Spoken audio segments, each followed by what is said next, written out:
ലോകം റിവേഴ്സ് ഗിയറിലാണ് സഞ്ചരിക്കുന്നത് എന്ന് പറയുന്നതിൽ യാതൊരു തെറ്റുമില്ല. ഒരു രാജ്യത്തിൻ്റെ പ്രധാന ഭരണാധികാരിയെയും അദ്ദേഹത്തിൻ്റെ ഭാര്യയെയും രായ്ക്കു രാമായണം മറ്റൊരു രാജ്യം തട്ടിക്കൊണ്ടുപോകുന്നു.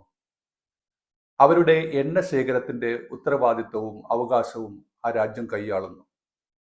ഇവിടെ ആക്രമിക്കപ്പെട്ടത് വെനിസ്വേലയാണ്, ആക്രമിച്ചത് അമേരിക്കയാണ്. ഒരു രാജ്യവും അതിനെതിരെ കാര്യമായിട്ടുള്ള പ്രസ്താവനകൾ നടത്തിയതായി കണ്ടില്ല.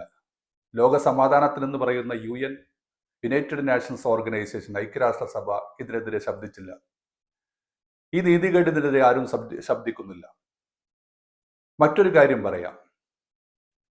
സമാധാന ചർച്ച നടക്കുന്നതിനിടയിൽ, ഒരു രാജ്യവുമായി നയതന്ത്രപരമായ ചർച്ച നടക്കുന്നതിനിടയിൽ ആ രാജ്യത്ത് കൊണ്ടുപോയി ബോംബിടുന്നു.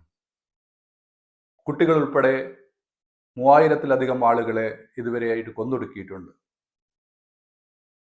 ഒരു രാജ്യവും ഇതിനെതിരെ കാര്യമായിട്ട് പ്രതികരിച്ചു വന്നില്ല. ഐക്യരാഷ്ട്രസഭ പോലുള്ള ലോക സമാധാനത്തിൽ നിലകൊള്ളുന്ന ഒരു സംവിധാനവും കൃത്യമായിട്ട് ഇതിൽ ഇടപെട്ടില്ല. ഇവിടെയൊക്കെ അക്രമത്തെ നോർമലൈസ് ചെയ്യപ്പെടുകയാണ്.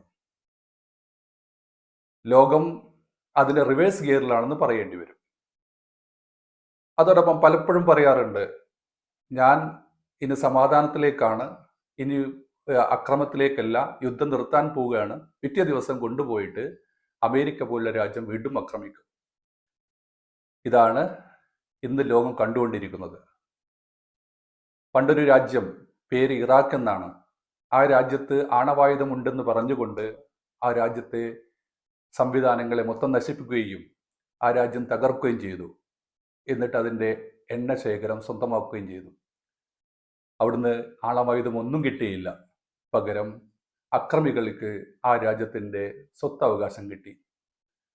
ഞാനിത് പറഞ്ഞു വരുന്നത്, ലോകത്ത് അക്രമങ്ങൾ നടത്തുന്ന രാജ്യങ്ങൾക്കെതിരെ നീതിയോ നീതിപീഠങ്ങളോ രാജ്യങ്ങളോ പ്രതികരിക്കുന്നില്ലെന്ന് മാത്രമല്ല, അത് നോർമലൈസ് ചെയ്യപ്പെടുന്നു.